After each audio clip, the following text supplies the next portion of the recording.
What's up, Eric? What's up? How are you today? Do do do do do do do do do. Doing all right. Doing all right. Trying to get over this cough still, but it's slowly going away. That's what matters. So it's somewhat getting better. So figured I would try and go live and do a couple of questions, Q&As with you guys and answer any questions you might have. I know a lot of people are having issues. I'm trying to get a good streaming schedule down. One of the hardest things about streaming is that you have to find when all of your users are on at the same time. So it's very difficult to do, but I am hoping to start getting that going. Wow, till February? I know some people aren't starting until the spring. What's up, Guillermo? What's up, man? So I know some people aren't starting soccer until probably around March or April, which is really upsetting. But hopefully that changes and they can get back to soccer sooner. But it all depends on where you live and, you know, kind of the rules and regulations at which they're following.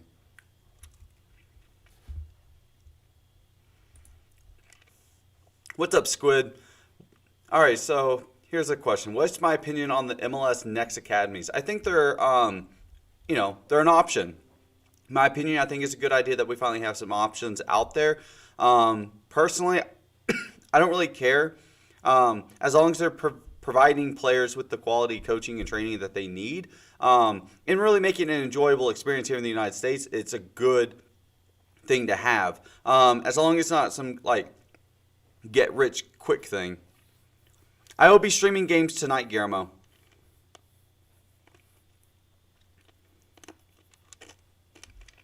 All right. Tips to be a better center defensive mid. One of the biggest tips I like to give center defensive mids is make sure that you drop all the way to the top of the 18 on your side and make sure that you're really managing that well, because in a lot of formations that I've seen, the CDM doesn't drop back and support the defense while they're dropping behind the 18. That center defense mid needs to be dropping back and covering that side. I've seen a team get rapid fire shots on them because they were unable to cover that spot. And, you got to really make sure that as a center defensive mid, you're there to help cover that area. So it's pretty difficult to do, but it's very essential and important. 10K what, Guillermo? Hold on, I think I need to go on my Facebook to make sure.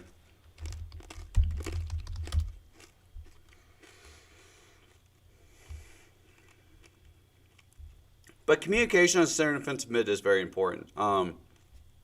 Being able to make sure that you're managing the top of the 18, you're able to transition the ball up through the middle to either the center mids or to the center attacking mid, that you're able to distribute the ball, and making sure that you're very communicative, very well communicating. So Squid, if you are a box-to-box CM, then yes, you need to be taking on the CAM and the CDM role. So making sure that you're understanding both those positions is very important. So you want to make sure that you definitely focus on, really switching between the two. Ooh, that hurts. I just ate a cough drop and someone made me drink water. Let me tell you, that menthol. Oh yeah, I can feel that.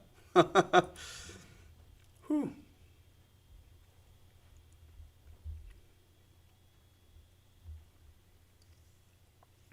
What do I think of your football videos? Let's see. I'll have to go check you out. Let me take a picture and I'll go check you out later. I haven't seen your football video, so I'll have to see what they're about.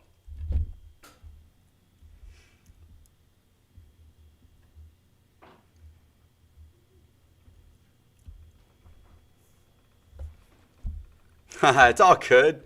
It's all good. Am I feeling better? I'm feeling a little bit better. I still have, I think, a little bit of a chest, kind of respiratory issue going on, but other than that, it's not so bad.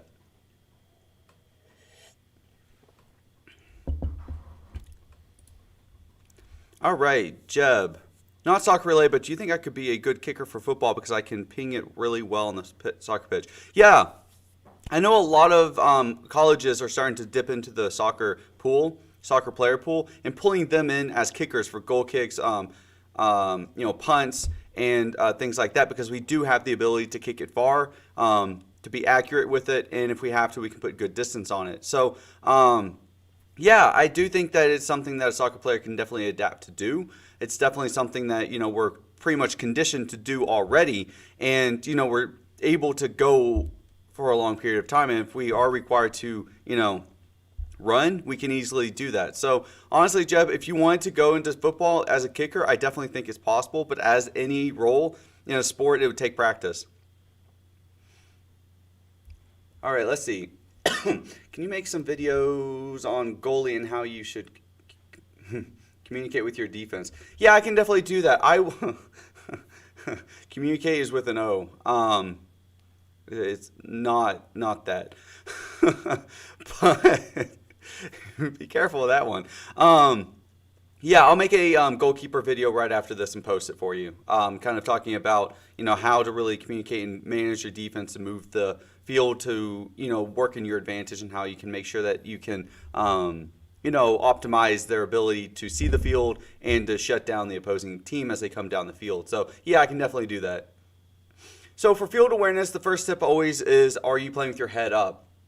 Honestly, that's pretty much about 80% of issues with field awareness, is that we're not playing with our head up. Once you lift your head up, you can actually see what's going on, and that actually will give you a better perspective of what's happening. The second thing is, make sure that while you're trying to watch the ball, that you're also scanning the field. A lot of players get stuck in this tunnel visioning on the ball and just basically watching the ball where it goes, and then when they receive it, they have no idea what to do. You need to make sure that you're constantly scanning the field, as well as being understanding of where that ball is in relative to on the field. So when you receive the ball, you already have a good idea of where open space might be or where your player is making a run to. The only way to do that is if you're playing with your head up, you're scanning the field, and you're playing quickly. So when you receive the ball, you're not just trying to dribble it, but you're dribbling with purpose. So dribbling with your head up, you're dribbling into space, dribbling to where you can easily, pass the ball off to a teammate, things like this. So being able to really keep your head up and scan the field are pretty much the two most important things to field awareness. But if you don't know what to look for, I recommend watching some of these professional games. Start looking into space. See how they connect their passes when they receive the ball. Are they looking, to go forward every time? Are they looking to go back? Or are they just trying to go wherever they can play the ball and get nice, good passes with their teammates and then move forward? All right, tips for defense. One of the most important things about defense is making sure that you're able to really focus on patience. Defense is all about trying to force your opponent into making mistakes. You don't want to try and, rush in and try and take the ball from them, because then you can leave a ton of space behind you.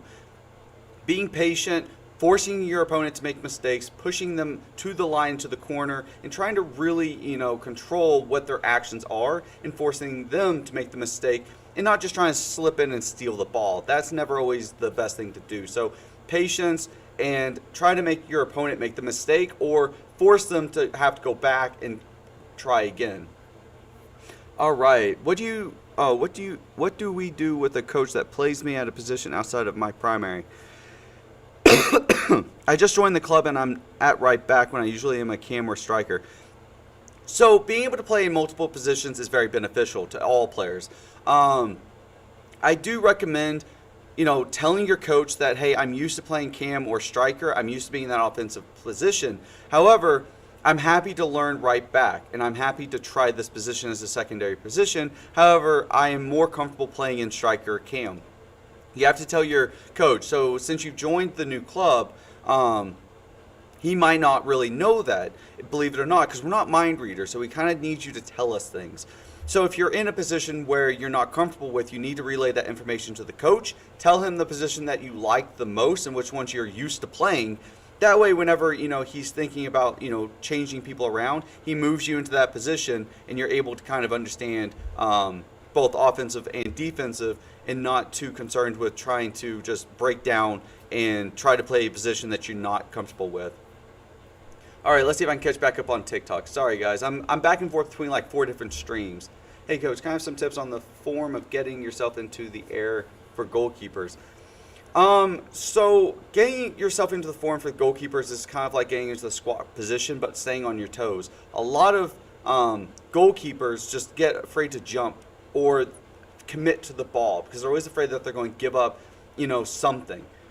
So I always say stay in that, explosive position, which is kind of like the squat with the on your toes. This way you are able to react like a spring towards the ball into the air. Honestly, those kind of things take a lot of time, practice, and training for reaction. So you kind of gauge the direction. It's very difficult for goalkeepers to give tips because you have to work on repetition and getting used to reacting to players and how they're going to be shooting the ball. If I'm slow fullback, how should I base my style of play? You should base it on being able to read space between you and your opponent. A lot of times, slow players get broken down because they're afraid that they're going to constantly get beat.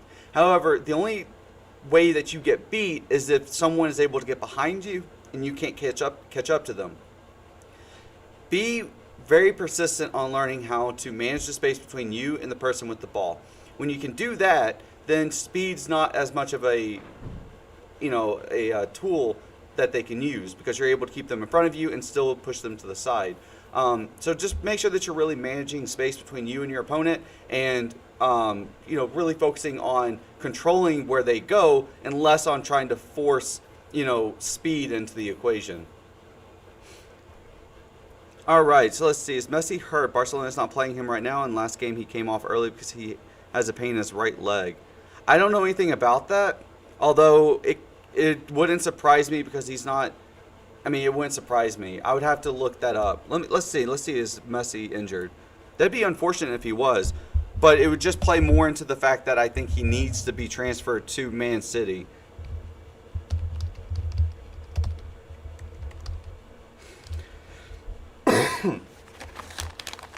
All right. Messi identifies Barcelona match for return for injury. All right, let's see. There's been worrying Barcelona news. Oh my God, go away on the ads. There's been worrying Barcelona news on Wednesday as Messi sat out training and is expected to miss the Spanish Supercopa clash against Real Sociedad. He's said to have suffered a minimum injury in Saturday's night's La Liga win over. Okay, it's just a minor injury. He should be back. So, and guys, I'll play video games later tonight. I'm not going to do it right now. What do I have to do when I want to train, but it's -20 and it's too cold and I can't feel my bones? You kind of have to find, you either have to just wait or create a space in your house. I don't recommend going outside in -20 to train just because you can really injure yourself and not even know. Not knowing that you have an injury is not good, right? You need to know and understand how your body's interacting with what's around you. So if you're out there running around and you don't know that you've broken your toe, that's not going to be good.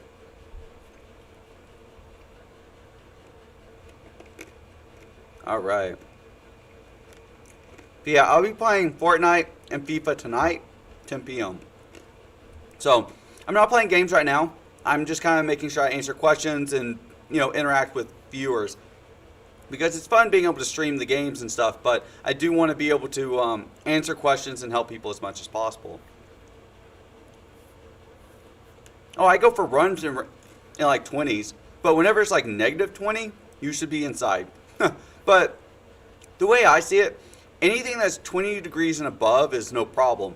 Once you get into the teens, like 19s and 10s and whatever like that, then it starts to get a little bit dicey. But, I don't find any issues with you going out for a run or training in 20, 30 degree weather.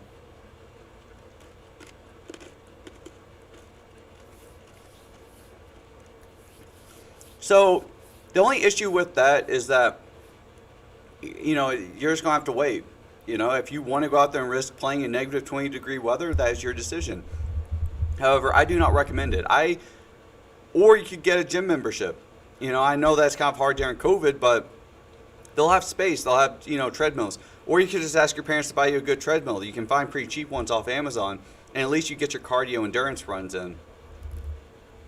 So, it's one of those things. Like, if you want to be able to get, training done, find a treadmill. You can find a very cheap treadmill that folds up and stuff, and, it won't be the best treadmill, but at least it'll get things done. Yeah, Squid, I wouldn't go out in -degree weather unless it's a snowboard. I'm not going out to go for runs or play soccer or play any sport that's not a winter sport. Nice. How is Warzone going? I've been trying to play it. I've had to fix the internet. My wife accidentally downloaded a virus and I had to cash out the entire modem and reset it. Any tips on how to get scouted? So there's a couple of ways to get scouted. The first and most important thing is make sure that you get put in the system. So if you're talking about getting scouted for college, you need to get on the NCAA scholarship website so that your name is in there and your information and all that. The other thing is you will want to go and, contact the scouts, the coaches, and the staff as much as possible. You want to get your name in front of these people because if you can bring them to the games, you can bring them to you. That's the hardest step. So.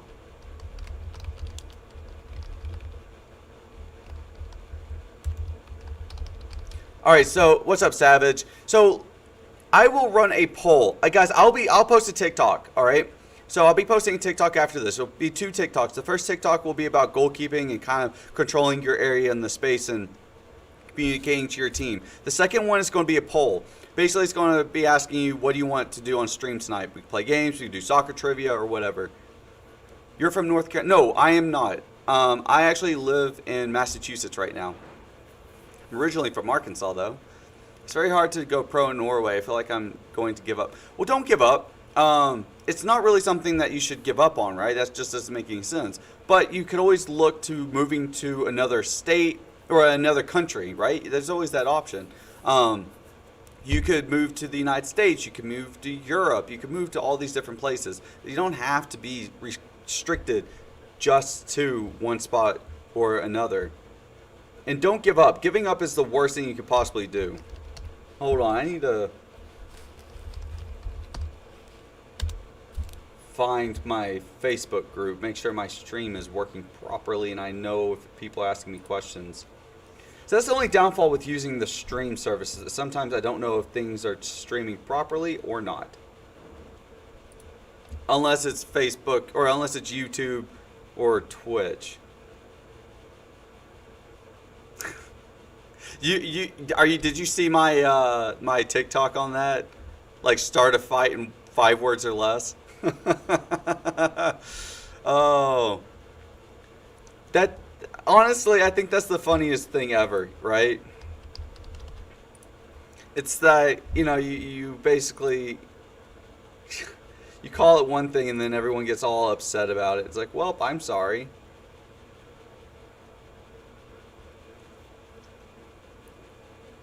Oh, so the Facebook group is just Shrewsbury Soccer. So if you go to facebook.com/Shrewsbury Soccer, or you can go to my profile and click on the link tree. I put all my socials there for you.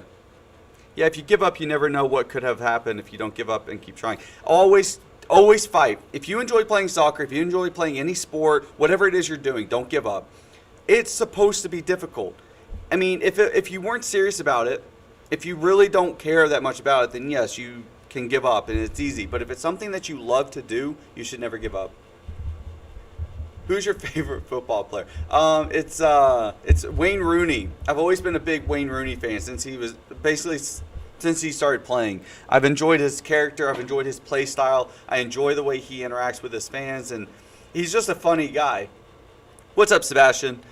And one of the funniest stories from Wayne Rooney was whenever I love this story.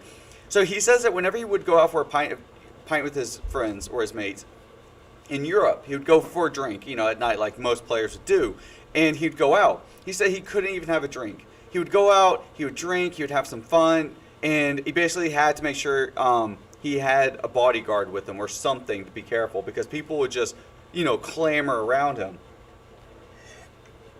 Once he moved here to the United States, he's like, oh yeah, I can go out and have a drink and no one knows who I am. No one bothers me. No one asks me for anything. I can go out, hang out, and I'm all good. And it's like, how funny is that? It's like, just in order for him to leave his house in Europe, he needs like an entourage, some people to keep him safe. Here, he just walked out the door and he's all good. Those are two great players. I agree with you. How do you go pro in the U.S.? So my personal opinion of how to go professional in the United States is you want to work your way up through academies or club or whatever you can do. And then I highly recommend a lot of players from the U.S. to always go to college, at least for 2 years. Train, work with the coaches, work with the training stuff, because you get a scholarship. You understand how to manage your time. You understand how to, play soccer as a job without too much stress. You still have a little bit because it is a job, but it gives you that good understanding of how to manage and to work with life, with requirements and what's expected. And then some of these coaches are professional coaches or they're ex-professional coaches, and they have connections to clubs, and clubs do watch these college games because they're televised. So basically, you get free marketing, you get education, and you get training on both how to live your life as a professional and basically how to play soccer as a professional. So I recommend doing, club and academy, going to college for 1 or 2 years, going to classics, going to combines, and connecting with professional clubs, and then transitioning from college into the professionals.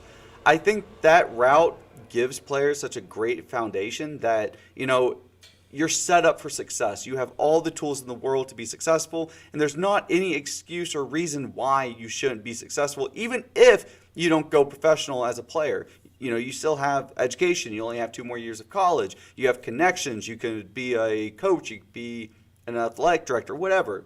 So a lot of players look down on college and think that they should go straight from, club or high school straight into the professionals. And honestly, it's just not logical, right? It just doesn't make any sense. So whenever players are like, I'm going straight professional out of high school, I'm like, well, good luck, because that's basically like playing the lottery. Would you rather have someone who's played Division I soccer for an ex-professional coach and has had tons of training, has tons of experience, or would you rather have someone straight out of high school? That's the way I tell my players to look at it. You could be a great player, but you're still an amateur when it comes to managing time and your brand and things like that.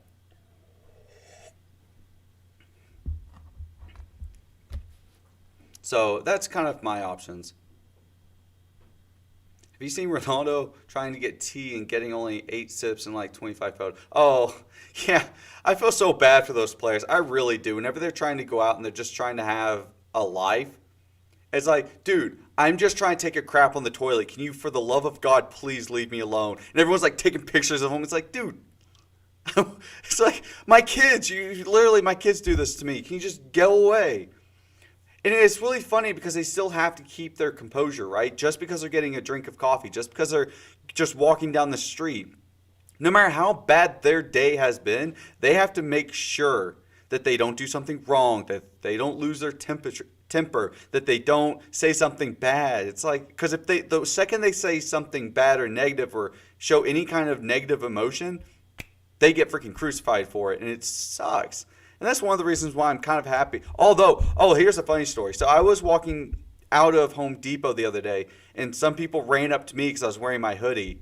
I didn't know what to do. I was in a really bad mood because I was at Home Depot to get turf because I'm trying to turn my basement into a full-on soccer recording studio. So I'm trying to get turf grass and stuff put down, and they come running up to me and they wanted to say hi because they liked the sweater. Or they saw my TikToks or whatever. I'm like, I just kept walking because 1, I didn't know, 2, I was in a bad mood, and 3, I hate talking with a mask on. Oh, man. All right, let me make sure I'm not missing anything. So, what do we do with the okay, yeah, we talked about that. I didn't miss anything else on. All right, good. All right. So, yeah, if you guys want to find my link tree, it's in the description of my profile. And yeah, that's where it's at. Oh, by the way, guys, I did fix the internet, so I did figure out what was causing such an issue. It was ridiculous. My wife likes to watch her Chinese shows on this bootleg channel, and apparently accidentally downloaded a virus. I was not happy about that. What is your all-time favorite squad? So if you're talking squad like full starting lineup, I don't know. I suck at remembering names and positions and things like that. My favorite team is Manchester United. My favorite American team is DC United, only because of Wayne Rooney plays for them, and he's my favorite player. What position did I play back in the day? I played left outside mid. That was the position that my coaches put me at because I was able to execute long passes, very accurate with shots, and able to set things up well with the left foot as well as switching to the right. So that's why they put me there. Make my own team? I'm working on it. I really am working on trying to start my own soccer team. Actually, my own soccer club. It's very expensive, and with COVID, it's very, very difficult. I would have loved to start at a club. I tried starting a team, but what the league I wanted to join basically told me that it would not be smart to start a team right now because of COVID, because they don't even know if they're going to have a full 2021 season. So I was like, well, all right, I'll wait. So I'm waiting. What tips would I give to a cam? So a lot of times people that are in the center attacking mid, they stay too far up and they don't communicate with their center defensive back. So if you're running with the center defensive mid, Cam and CDM need to stay somewhat close together. They need to be able to communicate and work off of each other. A lot of times you'll have too much of a space between them. So you have like the CDM down here and the Cam is staying up there with the strikers. You guys have to stay close together so that you're able to work off of each other and transition well through the midfield and move forward. So communication is important. Also, don't be afraid to distribute the ball to the corners when you are on the attack. So when you're on the attacking half of the field, execute to the corners because it stretches the field out. If you keep trying to force the ball down the middle, that's where your opponent's defense is trying to compact. So whenever they try to compact, going down the middle is not the best route because you want to be able to spread that defense out, create these pockets of space, and the best way to do that is to execute to corners. Whenever you execute to the corners, Cam then kind of wants to patrol the top of the 18 so that whenever it goes to the corner, you've got all that space to work with and either take shots, play through balls, or switch it to the far corner. So you got to think of your position kind of like a pendulum that swings between the two corners, and you keep moving the ball between the two corners until you've opened up enough space to where your team can execute, or you can execute through the middle or take shots on goal. But on the recovery, when you're going back on defense, you want to make sure that you're communicating with your center defensive mid and able to help him, because you got to think of your team kind of in layers. If you have too many layers that are spaced out, you leave too many pockets of space, and that's where the teams typically fall through. So communication is key. Tips for strikers. So I just talked about midfield a little bit, so let's talk about strikers. Strikers need to make sure that they're vocal. You got to be vocal, and you have to have two different kind of sets of vocabulary. So, sorry, I left by accident. Did you answer my question already? I did not. What was your question? I must have missed it. I'm talking about strikers right now, but ask your question, and I will get to it. But with strikers, you need to be vocal, and you have to have two separate kinds of vocabulary. And I always tell my players, if you want the ball, call the teammate's name who has the ball, because no one else knows who he is. If you yell ball, then everyone knows what the ball is and they will react to it. So if you want the ball, do not call for just ball. If you want to create space, if you want to create a distraction to where someone checks to you to create space for the person with the ball to dribble away, then call ball, because now people are going to react to you, they're going to step to you, and you're going to create space or move defenders away from your teammate who has the ball and they're able to go away. Those are the two kind of vocabularies that I work with. I tell my strikers to really utilize them, and it's amazing the effect communication has on your teammates, or not just your teammates, but on your opponents as well. I'm playing with the team tomorrow, and the academy coach said he is going to come watch me. Any tips for me? Play like it's a game. You want to be communicative. You want to show that you're happy out there. You want to show that you have, this passion to play, that you are very engaged, that you listen to the coaches, that you interact with the players, that you're having fun with what you're doing, and there's nothing out there that bothers you.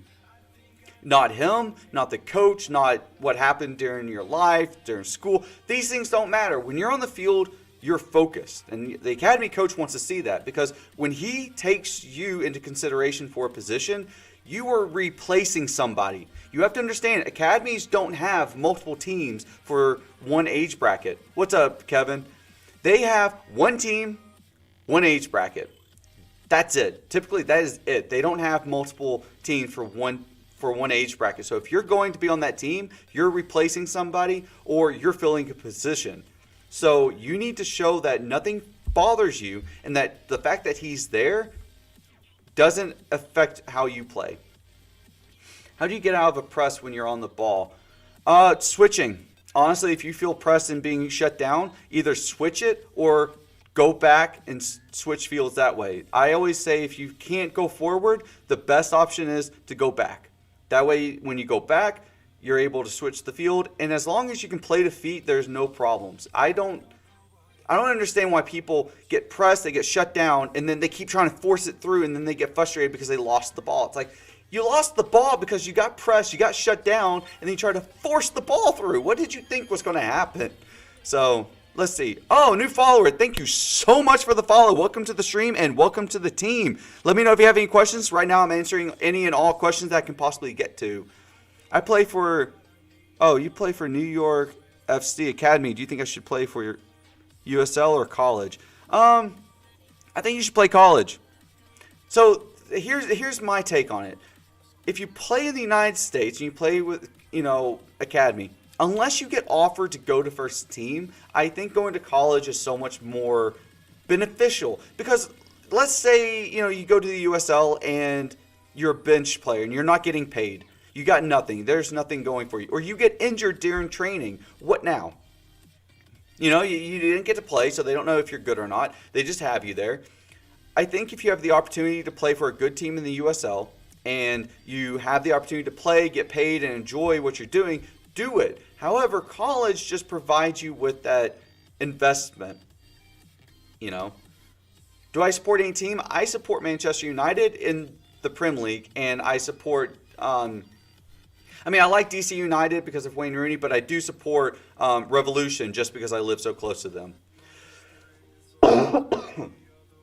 If I were to make my own team pro players, who would you choose?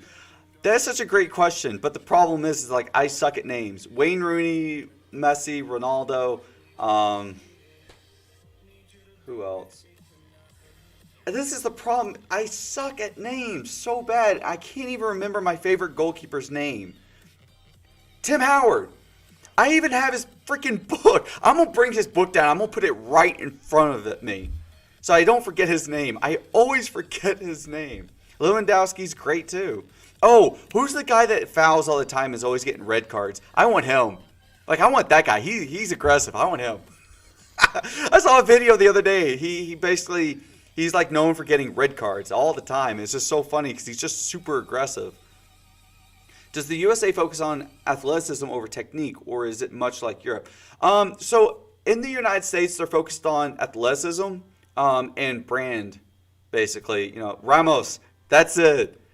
Man, that guy, that popped up on my YouTube, and I was like, damn. His tackles aren't always fouls. He just goes in with determination, I'm getting that damn ball. And he takes them out. He doesn't hold back any.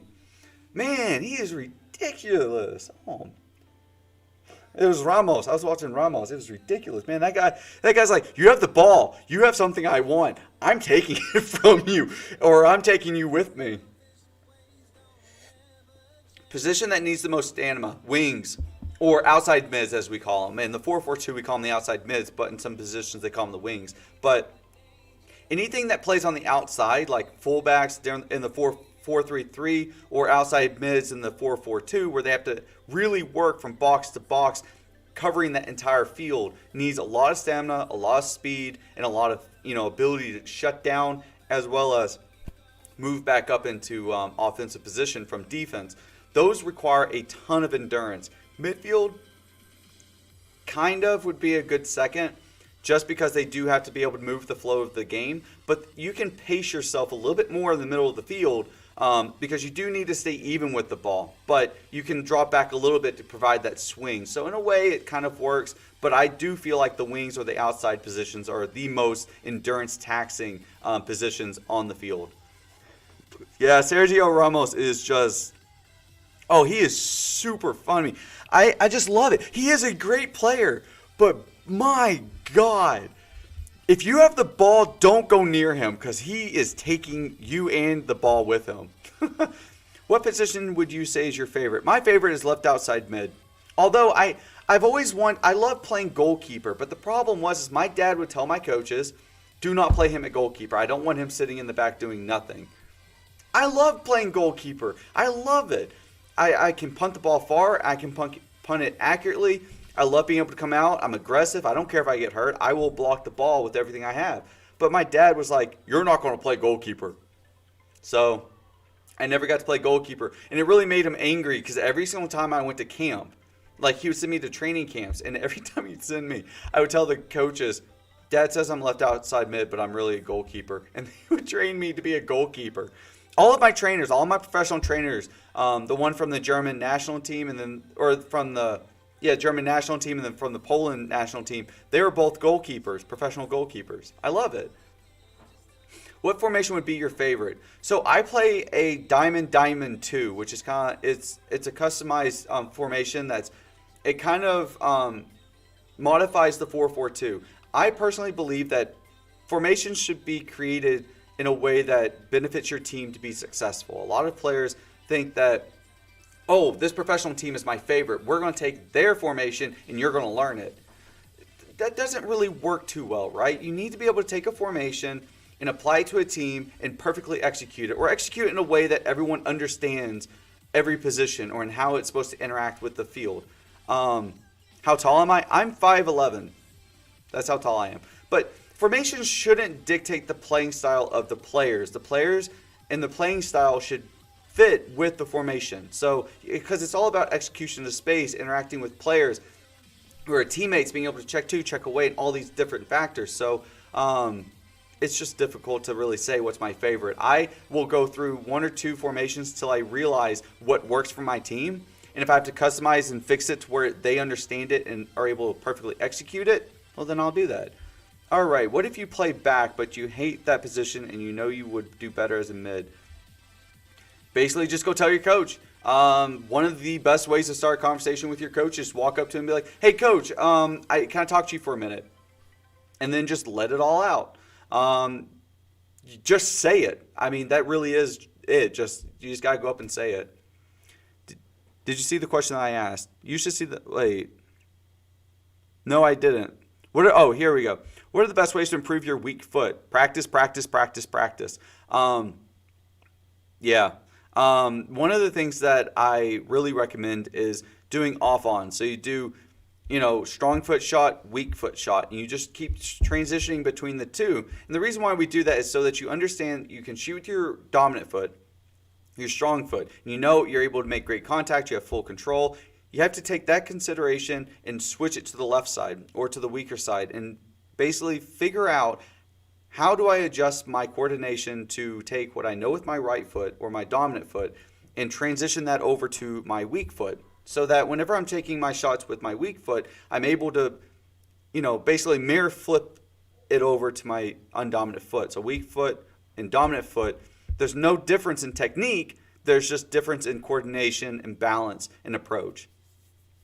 So it's really just practicing the on-offs between the two, Squid, that helps you understand, what you need to adjust coordination-wise and balance-wise in order to make good contact with your weak foot. Why is my music stopped?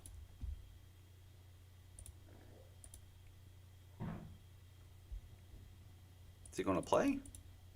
Here, let's go to the next song. All right, I'm a center back for my team. Any tips? Patience.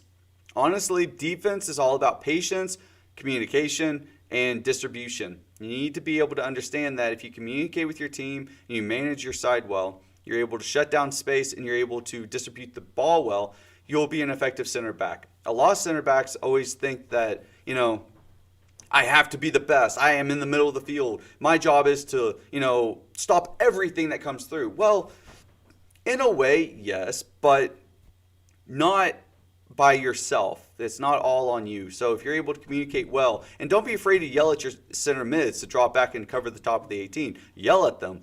But communication, distribution, and patience is some of the most important things that center backs need to utilize. So the reason why I say patience is because if you step up too soon or you try to be very aggressive and misjudge your press to the ball, you give up a ton of space in the middle of the field. So you want to make sure that you're really able to gauge, oncoming pressure. Is it playing? Ooh, this looks like a fun song. If it will play. That's weird. Anyways, but yeah, center defensive backs, patience, distribution, communication. If you master those three things, that position will be a lot easier than just trying to quietly sit back and not really communicate the step, the drop, pressure, markup, things like that. Wow, I think my pretzel catalog has gone under. What is going on? Give me my music.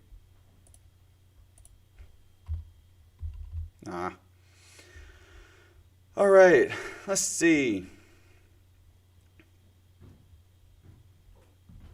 Make sure I haven't missed any questions. May I ask a question? Please do. I will do my best to get to it. Oh, okay, so you did. Center defensive mid. I did answer that question earlier. What would you say if the most important skill ability is as a fullback? Most important ability is, let's see. I would have to say strength, because one of the things that you don't want to happen is having a striker turn on you or being able to force the turn on you. So I think strength is very important as a defensive back. You don't want forwards pushing and being able to make turns on you. Skill, I like to keep it simple. I like the step over or the half scissor. It's simple, it's effective, and you need to be quick and off the ball as quickly as possible and as effective as possible. Because if you lose the ball in defensive, there's really not much more behind you that can kind of step up and fill that space. So to make yourself a lot easier, honestly, it's kind of comes down to, play it simple. Simplicity in defense is probably one of the most important things you could ask for, because if you don't play simple and you try to do something too fancy, chances are you're going to mess up, or it's not going to work. So what is going on? Why is my station not working? Do you think having one or two strikers is better? Once again, that kind of comes down to the team and how they work well together. Some teams work well with the single striker up top. In which case, if that's true, then the two strikers. But if one striker, it kind of just depends on what works for your team. Tips on free kicks and penalties. So you need to have a mixture of distractions and you need to have a mixture of simplicity. And I did do a video on this earlier. You basically want to make a lot of distractions, create a little bit of confusion in the defense, and then play a simple pass for someone just to rip a shot. I mean, when you mix something that looks complicated, but at its core is very simple, you'd be surprised at how well it works and how much space it opens up. But the most important thing about set pieces for free kicks is that you want it to be fast and you want to have a lot of moving parts, but you want the execution to be simple. For penalties, you got to find your style. Now, I find standing directly behind the ball and trying to give as little telltale signs where you're going to go as possible. So basically, I just walk up. I don't even care. I mean, I honestly act like I just don't care. And I try to go as, dead as possible. And the reason why is because the goalkeeper is constantly trying to pry and to figure out, where's he going to go with the ball. He's trying to, catch you off guard by seeing those tells. Like, you might be looking at the left corner. You might be looking at the right corner. Just look straight at him, and have in your head that, I'm going to go this way, and try not to let him guess. Because if he guesses where you're going to go, it's game over. Let's see. Do you think having you could play free copyright? No, I could, but I don't know. You know what? Let me see if I can. I'm always so nervous about playing music off of YouTube because a lot of the stuff does get copyrighted, and I really like on TikTok. It doesn't matter on TikTok what I play; they don't care. But whenever it comes to YouTube, they do have so many copyright stuff, and even some things that aren't copyrighted and they're free to use still somehow gets copyrighted strike on YouTube. It makes literally no flipping sense. All right, so let me switch over to my account and get off my wife's because I don't listen to commercials. There's a reason why I don't listen to commercials because I pay not to listen to commercials. Oh, so I did find one thing out funny about FIFA. Even though FIFA markets out Twitch and YouTube, they have copyrighted music on their platform that you can't stream. Why? Why? Like, what the hell, man? Why would you advertise Twitch and YouTube and then put copyright material on your freaking game that we can't stream? Like, why? We have to turn it off. You have to turn it off. Oh, FIFA is such a pain. Oh my God. So I've been enjoying playing FIFA, right? So I decided, because I was getting really frustrated because I was trying to build a player, right? I wanted to build a brand new player from scratch. And I'm very new at FIFA. I've only been playing for maybe 3 or 4 weeks, and not like straight. So it's been on and off. But I wanted to create a new player, and every single time I'd play as the new player, I would get injured. Someone would come in, slide tackle, take him out. I was out for like in game mode for like 4 weeks, which means you miss a lot of game time. So I was like, you know what? I'm gonna put this down to the easiest setting. My guy is now like a freaking beast. It's ridiculous. It doesn't make any sense. Yeah, EA doesn't make any sense on how they manage their brand. Like, dude, if you're going to market out Twitch and YouTube and streaming and stuff, you got to put freaking stream-friendly music in your games because you're killing me. You're absolutely killing me here. But I've enjoyed it. I've really enjoyed playing FIFA. It has been fun. But as people on Twitch know, it definitely gets to my angry side. Oh man, do I get angry. I'm a pretty good striker, but I get so nervous in 1v1s. Any tips? Keep it simple, okay? When you get nervous, typically it's because you're overthinking. And when you start to overthink what you need to do, that's where the mistakes happen. And that's one of the reasons why I tell defenders, be patient. Just be patient on the press. Don't try to step too soon. If it's a 1v1, you want to be patient. You want to wait for them to make the mistake. But as a striker, you really want to try to stay calm. Play it simple. Dribble at them. Wait for them to take the initial step and then execute to open space and then go on.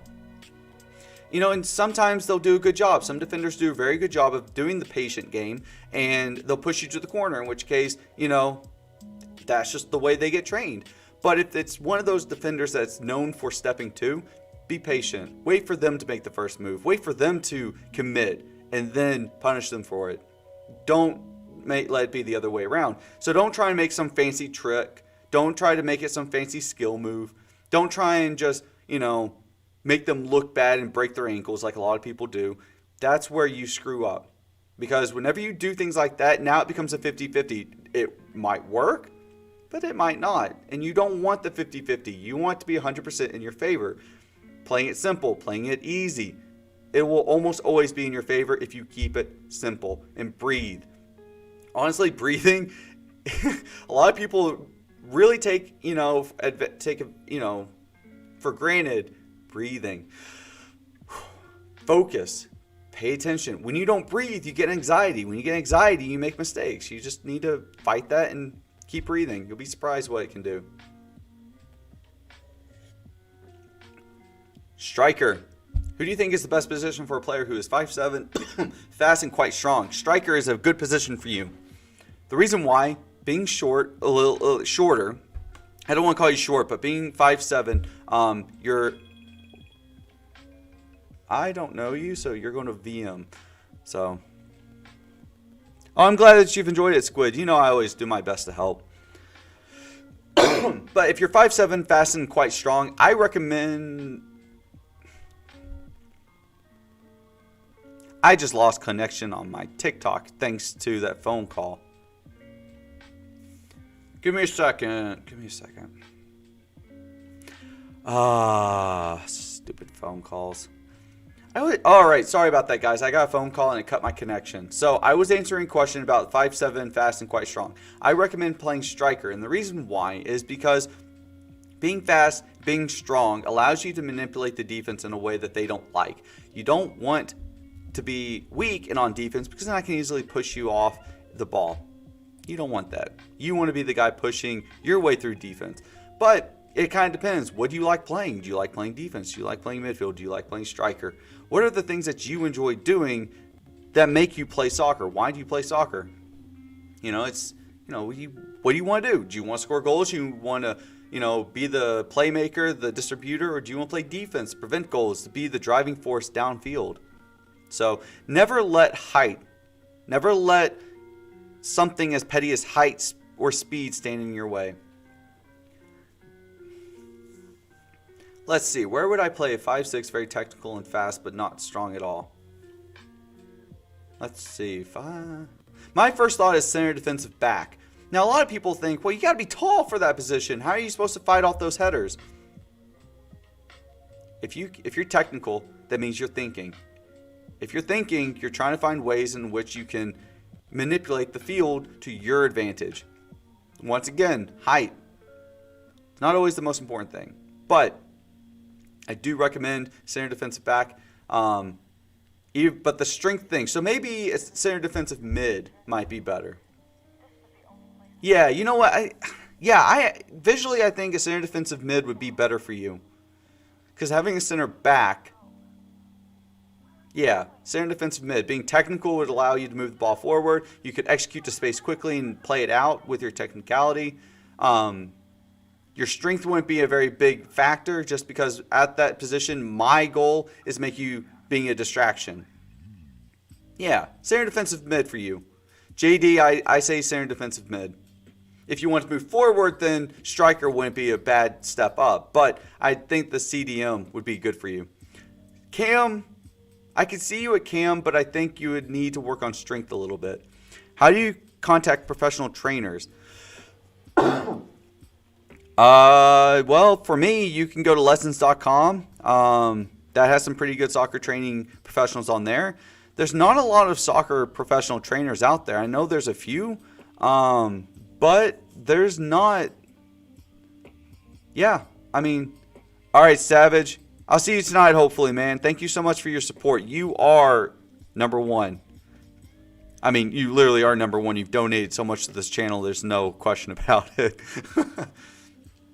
All right, let's see. We got another one. Where should a 5'8", not fast, but not dead slow, good ball control and decent dribbling play? Center mid. I'd put you in the center of the field. Being able to dribble the ball. You don't have to be fast. Speed, I would work on the speed, but as a center mid, you've got decent height. You're around the average.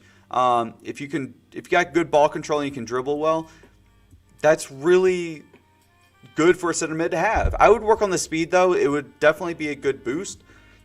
You could do more, but I do think CM would be a good position for you.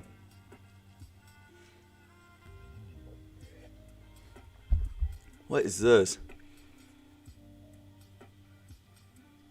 Oh, I see. They're streaming too. Are they? What is this? This is someone else's stream, I think. Cool. I like this smooth jazz. This is actually pretty nice. Yeah, Guillermo, I'm sorry. I have been meaning to send that out. This week has been so crazy with my kids back in school. I need to cut those boxes open, see which one's yours, and I'll try and get that mailed out tomorrow. I have some errands to run, one of which is going to the UPS store, and I'll drop it off. I'm really sorry. Like I said, I have them both here, and the fact that they deliver them to my house is very inconvenient. I will get down to the post office. I'll try to go tonight. If not, I'll go tomorrow. So, Guillermo, I do have them. I obviously don't want two. What am I going to do with two that don't work for me? And, well, because my feet aren't your size. So, Guillermo, I'll have them out to you as soon as possible. I keep meaning to go do that. My apologies. I'm sorry. So, anyways, if you have any more questions about, like, where you want to play, positions that you play, and you have questions about those, anything, just ask me whatever you want about soccer, and I'll do my best to answer it. So, it's kind of what this is about. And listening to some decent lo-fi jazz music. Kind of chilling out for about an hour or so. Another hour, maybe 30 minutes to an hour. But yeah, Guillermo, I'll have that to you soon. I am so sorry, man. All right, Coach, where would you put me? I'm 5'7", fast, good stamina, good amazing touches. Oh, I'm sorry, Squid. Amazing touches, footwork, and good ball control, and I have good long pass. You are easily a center mid. Without question, box-to-box center mid for sure. Without question, Squid, center mid. Poise? What? Oh my god, what in the world? Well, is that your favorite word? I have no idea. Is that an acronym for something? Does that mean something? Oh boy. You know, I've enjoyed TikTok. I have. And I'm happy it's growing again slowly.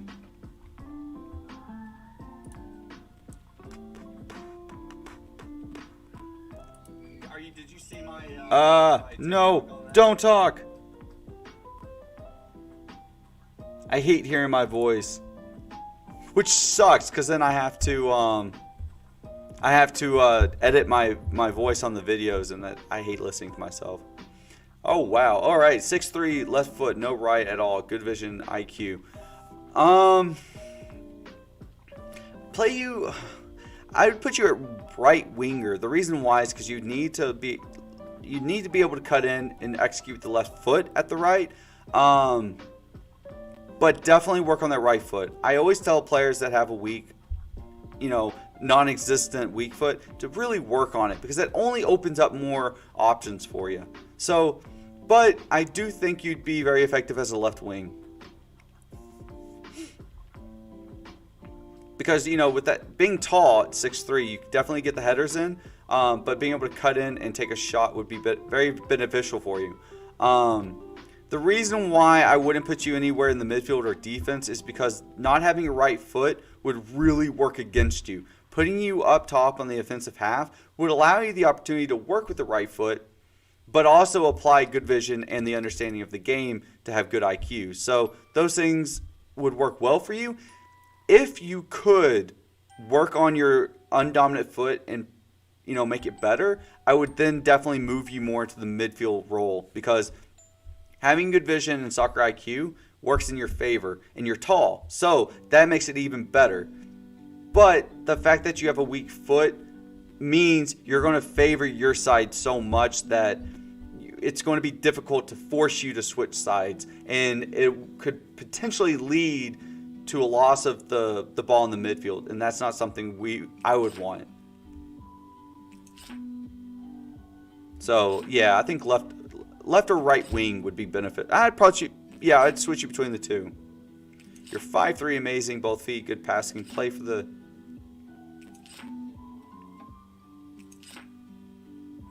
Well, looks like you're all set if you're already in. Let's see, 5'3", both feet, pass. Well, I like my midfield to have good passing, and can play with both feet. So I'm assuming you're a midfielder, center mid. Although you're 5'3", so that U13, so 5'3", 13's not too bad. That's about average. Yeah, I can see you being a center mid. Although if they need it, they'd probably put you on the outside mid to be able to execute downfield well. I still see you somewhere in the midfield. Coach, where would... Oh, wait. Hey, Joe. Coach, where would I play? 6 feet, decent speed, good vision, decent weak foot, decent shots, good touches, and ball control. Do you like playing defense, Joe? Because I don't want to say midfield, because I feel like you would be a good midfielder, but I have a feeling that you would be an effective fullback in the 4-3-3. Or a good fullback period that has the freedom to be aggressive to offense. How can I be the best soccer player in the world? Lots of dedication, persistence, and dedication to training. You have to be able to be very persistent on training. And the one thing that separates the best soccer players in the world from the normal soccer players of the world, they look for their mistakes so that they can fix them. They don't find them and give up and say, well, I'm short, I suck. Well, Messi is, you might hate him, but he's short. He's still one of the best players in the world. And there's people who hate him. Austin hates him. Although Messi is a great player. He's very technical. He's very skillful. But, I mean, he is starting to phase out because he's getting older. The younger crowds that are coming in are taller, stronger, and faster. And they can body him off the ball. And it's unfortunate. So that's the only reason why, whenever asked, is it Ronaldo or Messi, I always say Ronaldo now because he's still like 6 feet tall, athletic, and strong. Do I watch soccer? I try and watch it as much as possible, as much as I can, but honestly, it's very difficult too. You can't be thinking about that. You can't be thinking that you're not going to make it, that you're not going to find the scouts. The scouts will find you. There's another package? Toss it down the stairs. Yeah, hold on, guys. Drop it. Here. Drop. Drop. Thank you. Love you. I'm sorry. I'm sorry. Bye-bye.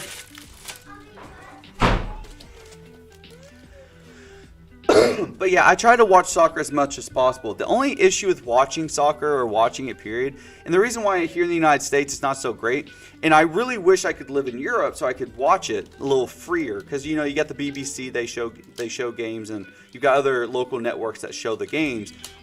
Here you have to pay, and sometimes you have to pay a crap ton of money just to watch one game, almost as much as the ticket itself. Which in my opinion doesn't make any sense, right? Like, why would I pay as much as the ticket to watch from the comfort of my home? I'd rather pay the ticket and go watch the game. How much is the GMR? I want to buy one. The GMR is only $40. It's not that expensive. I got these new gloves. I'm happy, so I can now run in this cold weather. I got these, and they have like leather on them. I'm hoping they fit well. Can you say? Hold on, let me make sure you're not trying to get me to say something bad. Come on, you. Why? What are your thoughts about college soccer? I think college soccer, depending on the team that you play for, could be a good pathway to the professionals. But the good thing about college is that even if you don't make it professional while playing for anyways, I'm not watching the Spurs games right now. You know what? Let me see if I can pull it up. So one of the biggest issues, like I was saying with college soccer, is that it's hit and miss, right? You can get a fantastic coach. You can get one that has tons of professional experience, was a professional player, was a professional coach, has all these experiences, and then you can get a coach who's a complete imbecile and has nothing, has no knowledge. He's only read books and watched videos. He's never played. College is hit and miss, but at the end of the day, it's still an investment on your it's an investment on your future after soccer, during soccer. It doesn't matter. I think college is one of those routes that people should definitely be taking. Hold on one second, guys. I need to move this around. I think college is a professional route that a lot of people need to be taking more often. All right, let's see what the Spurs are doing. Oh, the pandemic's affecting a lot of people. For me, for you, for everyone. I hate it. It's so frustrating. I can't even go to the gym. Like I was back in my perfect shape. Like I was healthy. I was happy. I was strong. Pandemic hit. All the gyms closed down. And now if you go, you have to wear a mask. It's just awful, and I can't go to the gym, and I gained like 19 pounds. I always say, I might not have gotten COVID, but I definitely got the 19 pounds. All right, let's see. So the Spurs are playing. Or who is it?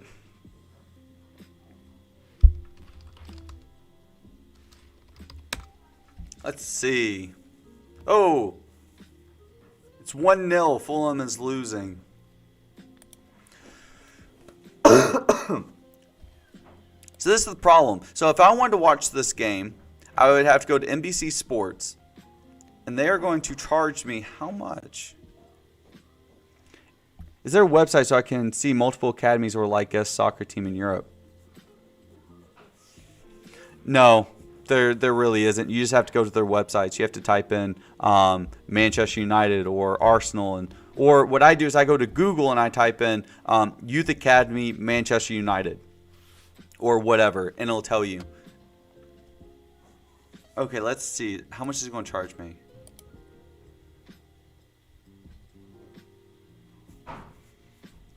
All right, Coach, what offensive position out of curiosity? Wait, hold on. Oh, I'd play you at... So, Joe, I'd play you at Cam. Being tall would allow you to execute to the top of the 18.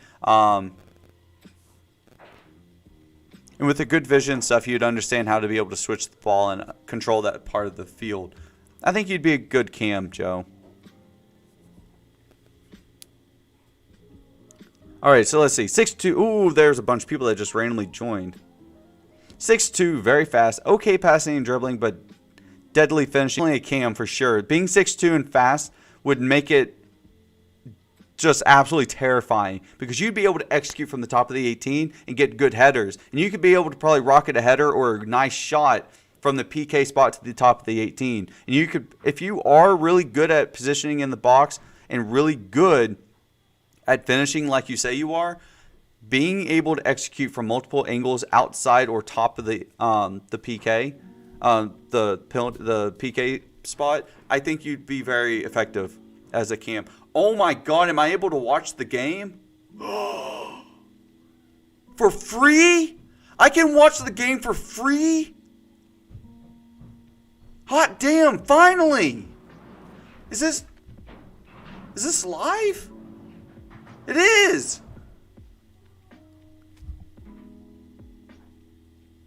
Sweet! Finally! Oh my God! I have had such a horrible time trying to get these games on, and it's just been miserable.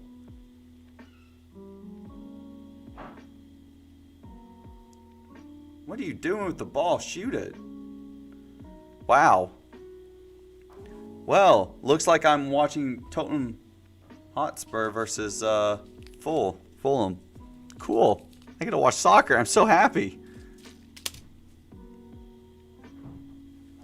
Although, this is kind of disappointing to watch, seeing how that guy gets the ball down in the top of the 18, doesn't take a shot. He just tries to dribble it in, getting a better angle, and that's one of the reasons why I don't like it whenever my players favor one foot over the other. There's a lot of walking. That bothers me when there's walking. And that stab, holy cow, stab. Jesus Christ, stab. There's like 4 stabs in a row. Who else is watching this? Best player in the Prem right now? I don't know. I'm so bad. I know you guys want me to tell you these players and stuff. I don't keep up with players that aren't my own clients. It's hard enough trying to remember all my team's names. Me. I would ask you who you think is awesome, but I think your name says it all. So cool. I got Tottenham versus Fulham. This is really... Oh, no.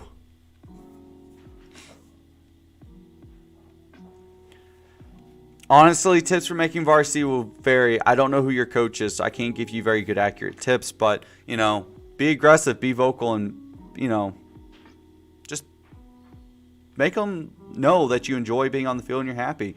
What's my favorite league to watch? Whatever league is free to watch. Honestly, like right now, I'm watching Premier League. Right now, it's my favorite league just because I can watch it for free. Do you really have to move countries to find the best academy? No, I mean, not really, but... So, that's a yes, no. Depends. If you want to play in the Premier League, then yeah, you're going to have to move to Europe. If you want to play in La Liga, you're going to have to move near to that. If you want to play in the MLS, you got to come to the United States. Just depends on where you want to go. And you can play in a small town club and still make it professional. That's the greatest thing about soccer, is that it's worldwide. They're not just looking at one spot, and they're not just looking at one area. They're looking globally. And they're not going to just stay there. But it all comes down to how well do you get their attention? How well do you stand out? This is awesome. I'm so happy I get to watch this. I didn't even think I would have NBC Sports for free. So if you guys are watching this game, this Tottenham versus Fulham game, if you notice, Tottenham they're just being patient. They're just trying to make them pass the ball around and make mistakes. And what it's doing, that's not good. And they're just ease off. And what they're doing is they're trying to force them into making mistakes. They're not trying to, force to take the ball from them. Although the midfield didn't drop very well. And they're not stepping up to really cover that back post. So that's not good. All right, what was that? I'm Hispanic and I want to go. Oh yeah, here. Yeah, now I have to pay. That sucks.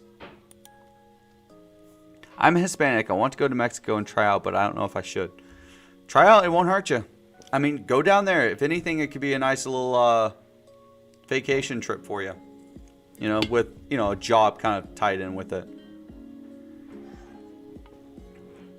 Prem League definitely would be the hardest just because they have the biggest talent pool. La Liga would definitely be a hard second, if not tied for first. MLS is down near the middle. I don't think they're near the top, but they're definitely not at the bottom.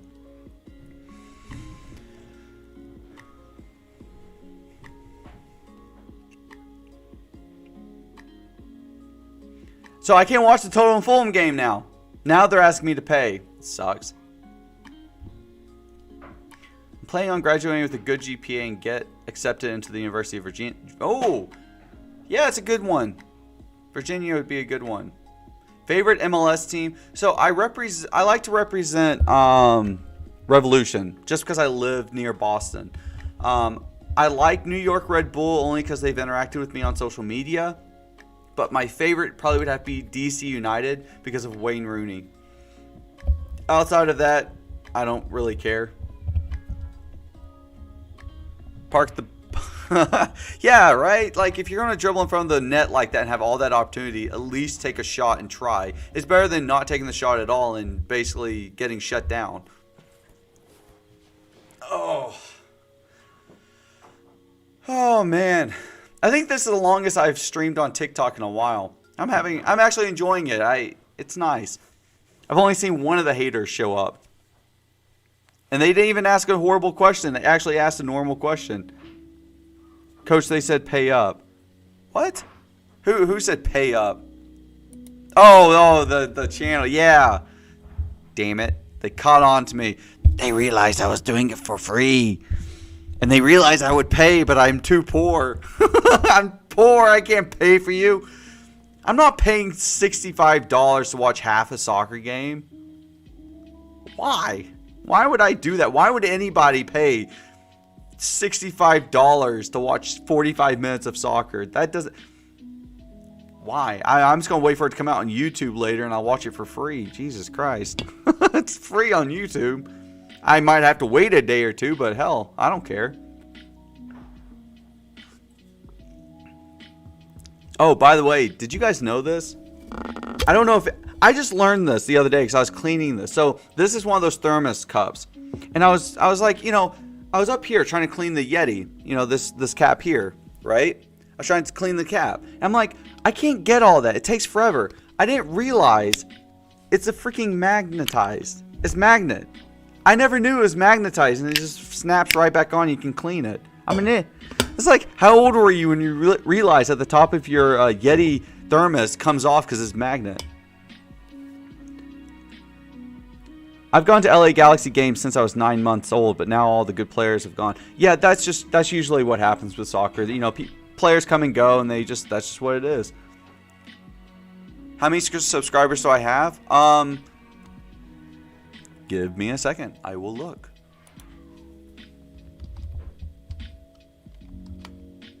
I really need to find a way to put that subscriber thing up. Oh, I have 22. And then I have 670 subscribers on YouTube. Once we reach 1,000 subscribers on YouTube, I will be giving away another GMR. So, once we reach 1,000 subscribers on YouTube, I'm definitely giving away another GMR. Okay, you know what? I'm going to read this out because even though I know you're trolling, why do you even think of these things? But it's a good question. I just don't understand why it matters. What would you do if you saw a coach deny a kid from joining the team due to his skin color? Let's say I was the club owner or I was just another coach, I would leave. I would leave the club. I wouldn't want to be associated with a racist, hateful club that denies players based on appearances, ethnicity. Well, I've had a lot of people ask me these questions, and then call me racist. I would leave the club. You don't want to be associated with a club, a team, or a person that judges people based on what they look like. Right? I'm happy. I just want soccer players. I don't care where you're from, who you are. If you want to play soccer and you are eager to learn, you're on the team. I'm happy. I can teach people who want to learn, right? I don't know. I'm sorry. I'm sorry. I've just had a lot of people come in trolling and, accusing me of things like that. And I hate it. I really do. I have no patience for racism. If you want to play, I have coached, people from all over the world, from different religions, from different things. And, all I love to do is coach soccer. I don't care who you are. I don't care where you came from.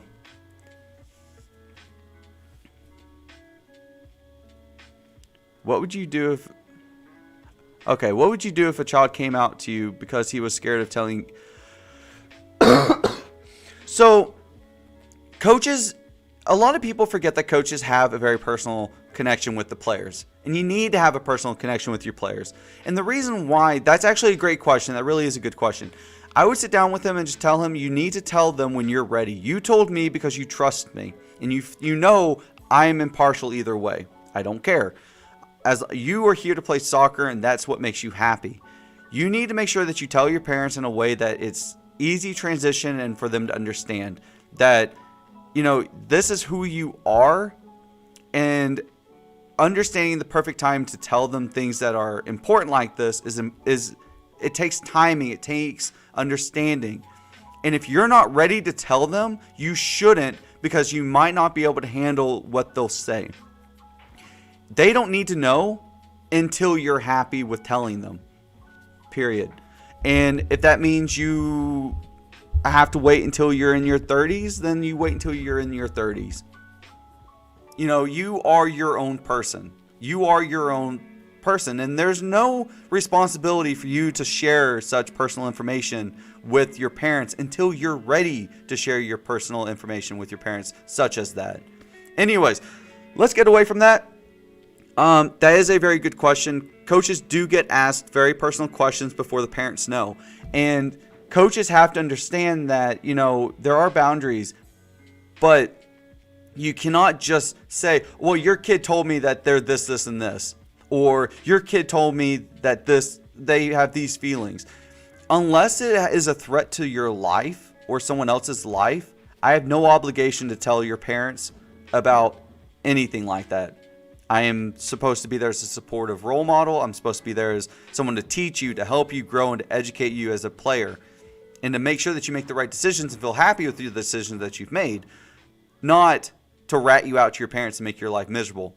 I've had a player commit suicide this year. And it sucks. It hurts a lot because of COVID, and there's nothing you can do. And things like that, you have to understand what a coach says and does affects his players. And you have to be very careful with what you say and what you do. All right. Anyways, is left wing good for left footers? Absolutely. However, I would prefer you playing on the right. That way you have the options to use your left foot if you are a dominant left foot, but to be forced into situations to use your right foot in a situation where you aren't giving up too much space and could give up too many, goals. You don't want to be in a position where you try to use your right foot and then make a mistake and get scored on. That's not good, because then it'll make you scared to try to take risk, to use your undominant foot. So yes, I do agree. I think left wing is good for left footers, but pushing yourself over to the right side would also be beneficial as well.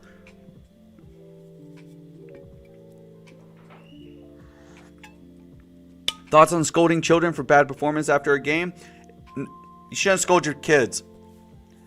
So let's say you miss a goal. I've seen parents do this. They will scream at their kid. Like, what the hell?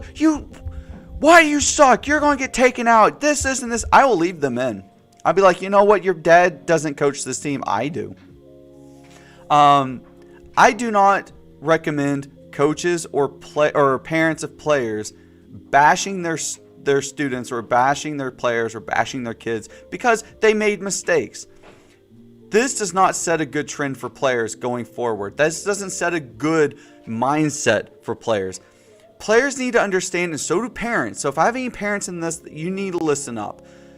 Mistakes are meant to be happen. When you're young, you need to make mistakes, and you need to learn from those mistakes. What's up, FIFA for Vita? Hold on one second, guys. Hold on.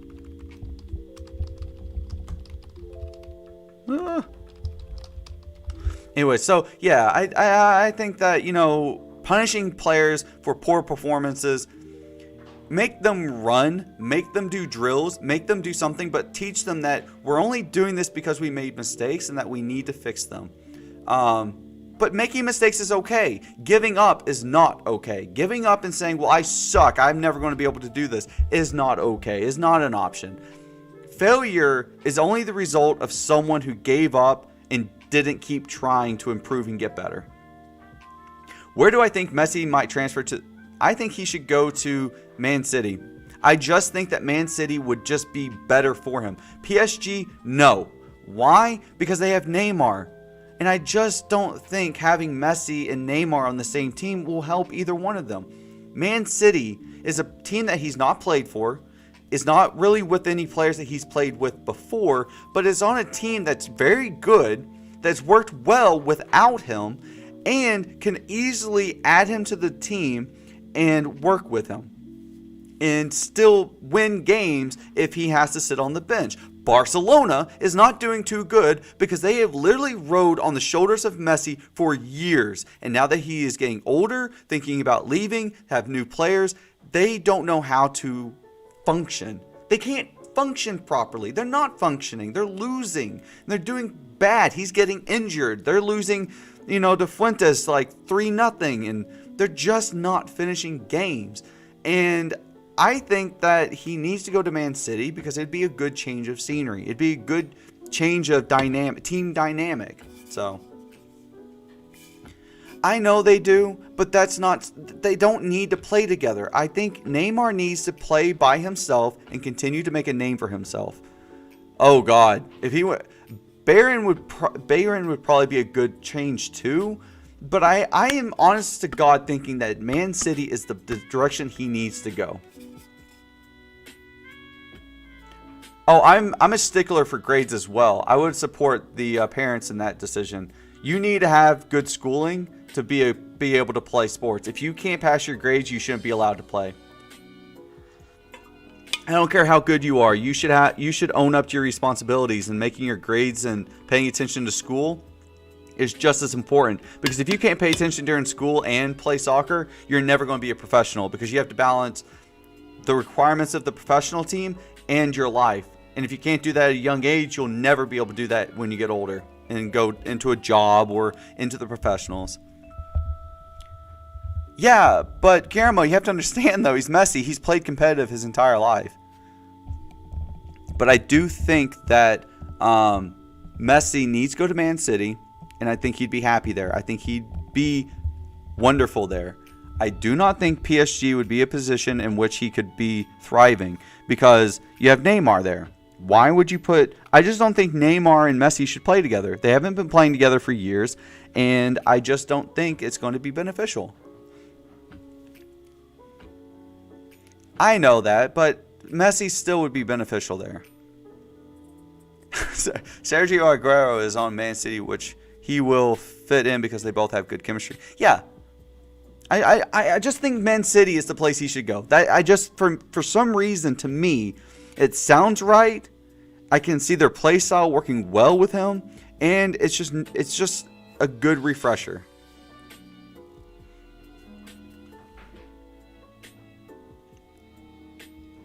You're right. I think that's why I didn't make a team. Because you didn't make a team because of your grades?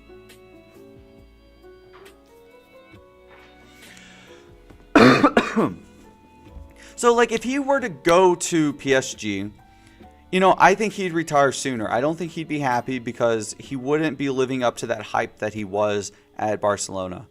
And, PSG basically has Neymar, who's living in the time in the, his prime, it feels like. Yeah, got to focus on it. Trust me, you guys may not value grades and stuff, but if you want to go professional, you have to understand that they have requirements and expectations outside of playing the sport. There's more to soccer professionally than just playing professionally.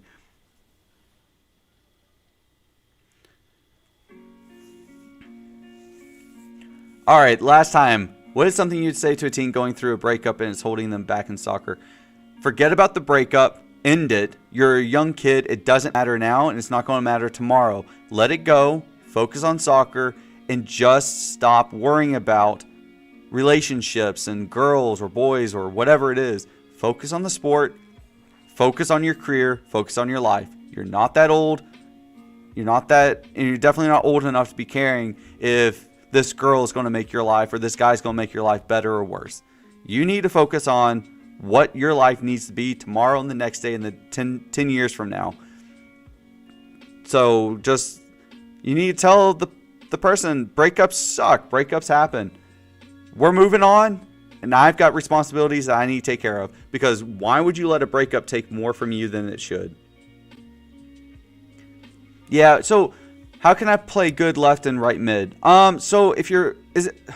Whenever people ask me left and right mid, I always think of left outside mid. So I did a video where you need to be creating a pendulum from, let's say I don't know if this works well. So let's say this is the corner and like up here at the top is the goal, right?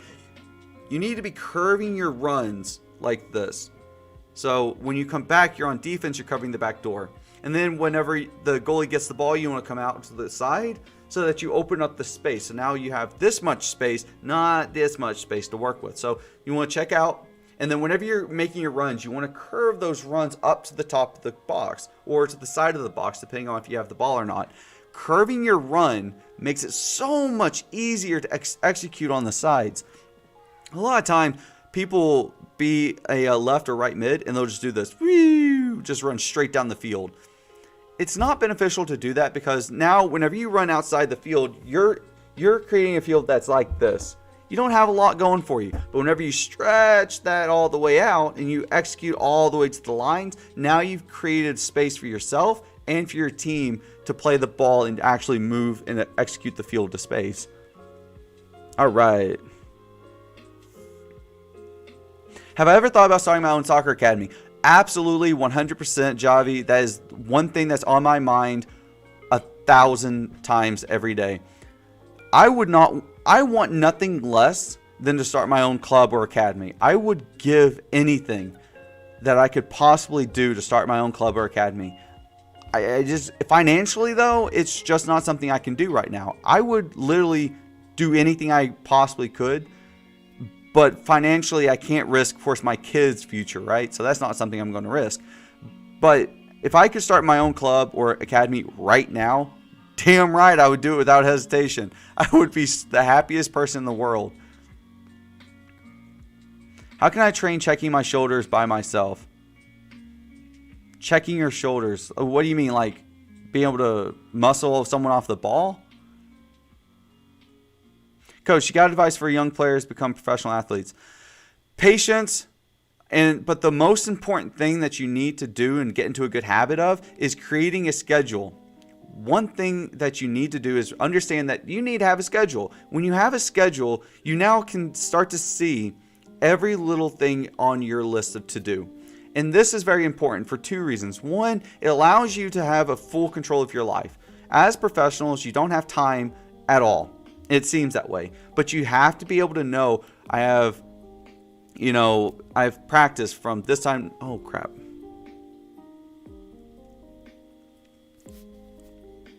But yeah, so I would talk about, getting your schedules made and then practicing and training and things like that. So to get better at checking your shoulder by yourself is dribble around the house. That works. I've never really thought of that, tell you the truth. All right, let's see. Coach, what's your favorite position? What's the most important? My favorite position is left outside mid or goalkeeper. And I will be streaming for another 20 minutes. But if Messi doesn't leave, there's two players that are making him happy again. Yeah, I think he needs to leave. So to get better, let's move on. How to get seen at a trial. So first, of course, put it all out in the field. Secondly, when you're done, you have to go talk to the recruiters. You have to go talk to the coaches. You have to go talk to the staff. You have got to talk. Get contact information, get names, introduce yourself, be presentable, be engaging, be happy. You got to make sure that these people know that you're good on and off the field. A lot of players will play the game, they'll walk off.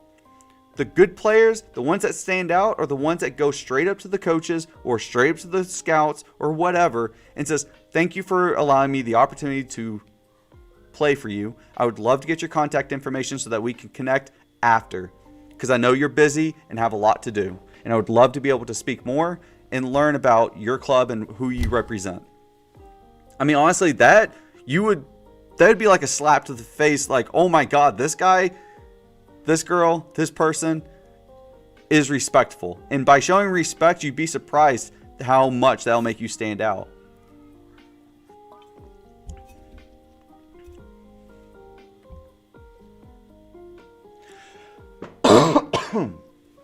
All right.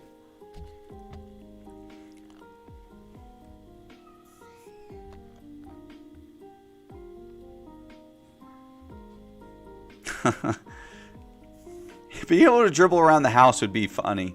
I can see you, though, getting on everyone's nerves, but it'd definitely be challenging. It'd definitely be something that would increase your touches. And probably make mom and dad angry that you broke the vase, but you never know. You never know.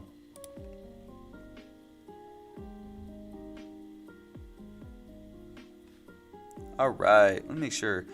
So once again, guys, we do have a Discord, we have a YouTube, and we have a Twitch channel. So if you do get a chance, check them out.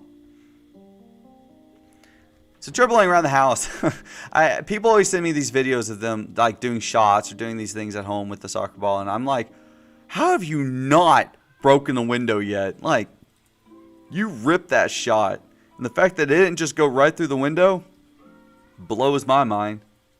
I think I'm going to join Atlanta United because my soccer coach is another coach in the Atlanta. Very nice, very nice. Good luck on that. I really wish you the best of luck joining Atlanta United. Good luck. I hope you make it.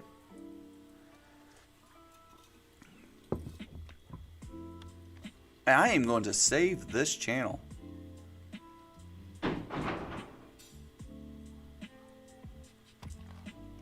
This channel is pretty sweet.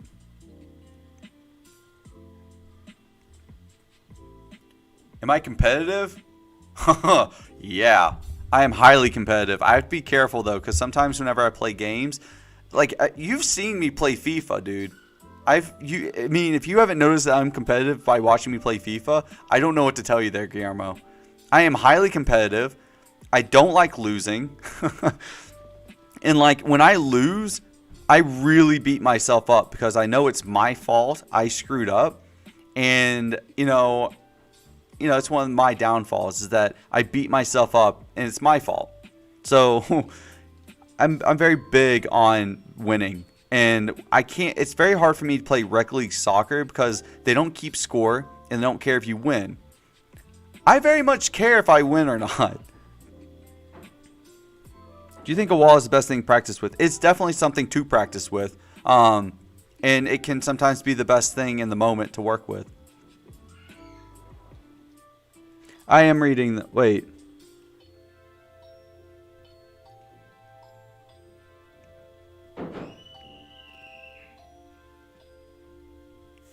So my favorite club here in the United States has to be DC United because they had Manchester. They had All right, guys, I gotta go. My kids are fighting, and I gotta go cook dinner because I'm hungry. I will be on later. You guys have a good one. Thank you so much for joining me. Yeah. All right, guys, I gotta go.